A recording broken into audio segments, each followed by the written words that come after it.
Sacrifice is known to be an offering to a specific god or higher purpose as an act of worship or mercy in religion.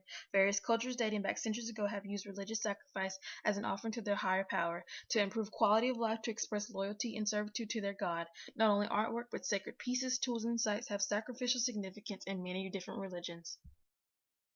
The research of sacrifice dates back to the 19th century. Anthropologist Sir Edward Burnett Taylor's theory of sacrifice in 1871 stated that it was originally used as a gift to gods to secure their favor and to ultimately dodge any hostility.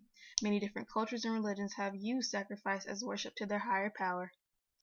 The Aztec civilization, which dominated Mesoamerica between 1345 and 1521 CE, was known for unthinkable brutal actions for sacrifice, such as ripping out a conscious person's beating heart, decapitation, and skinning, but these actions were seen as the most honorable sacrifice to the gods, only to ensure their culture's prosperity. The art piece, Should Jaguar and Lady Zoc, shows a bloodletting ceremony as a Mayan ruler holds a torch over his principal wife as she pulls a thorny rope through a hole in her tongue.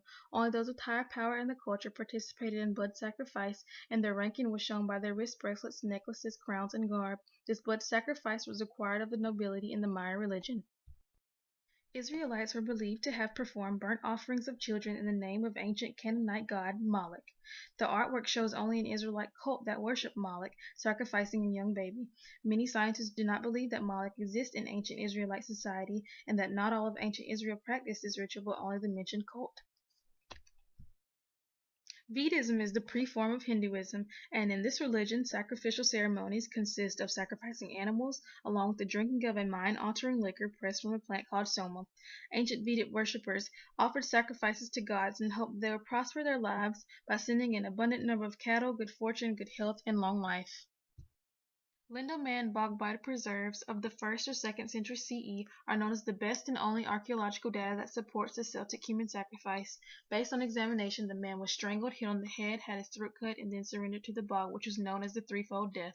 The man also seemed to have been of high social rank while being a willing victim of sacrifice. Druids of the Celtic culture created wicker work filled with live humans to be burned as human sacrifice. They were known to act as priests, teachers, and judges, and the earliest known record of Druids come from the 3rd century BCE. Written works of Roman and Greek historians, Irish texts written during medieval times, and recent archaeological evidence prove this strategy of human sacrifice. Hawaiians believed that sacrificing humans would gain the favor of Ku, the god of war and defense, so they would achieve victory in their battles. Usually chiefs from other tribes would be hung upside down of wooden racks and beaten repeatedly until their flesh became smooth. Then the flesh of the sacrifice would either be cooked or eaten raw by the priest and the chief of the tribe. This cauldron is from the Chinese culture. It was one of the hundreds of bronze objects that archaeologists recovered during the Shang dynasty.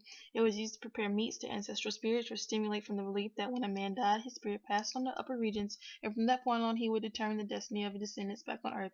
The descendants would bring offerings of food and wine in vessels of richly decorated bronze, such as the cauldron.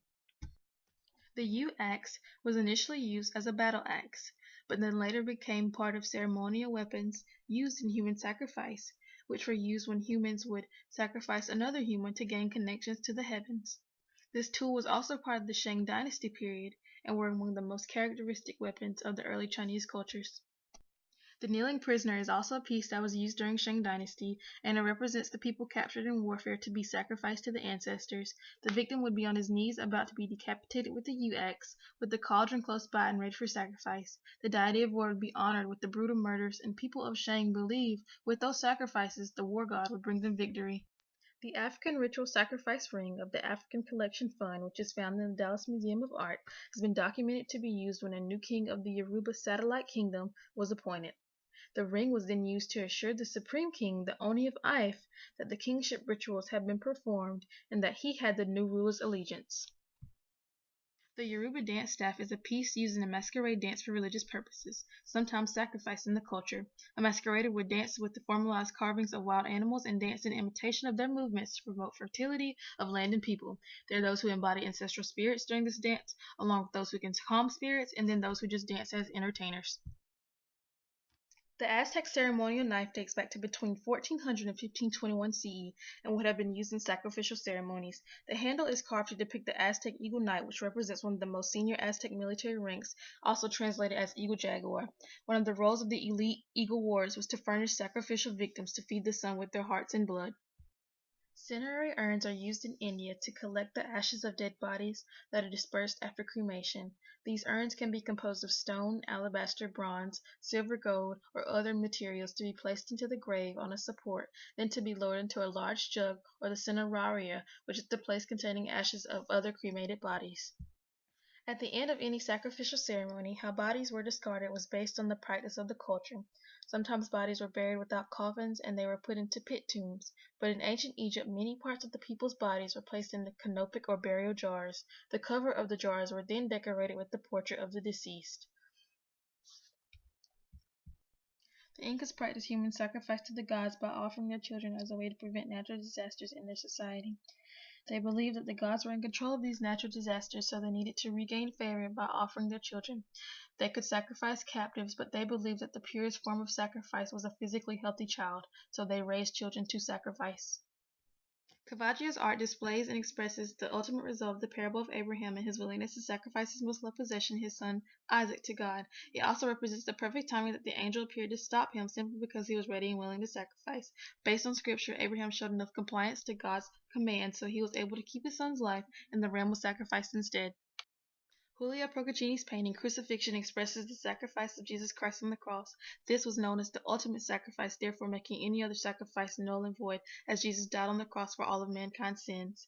From the Holy Bible, John chapter 3, verse 16 says, "For God so loved the world that he gave his only begotten Son, that whosoever believeth in him should not perish but have everlasting life."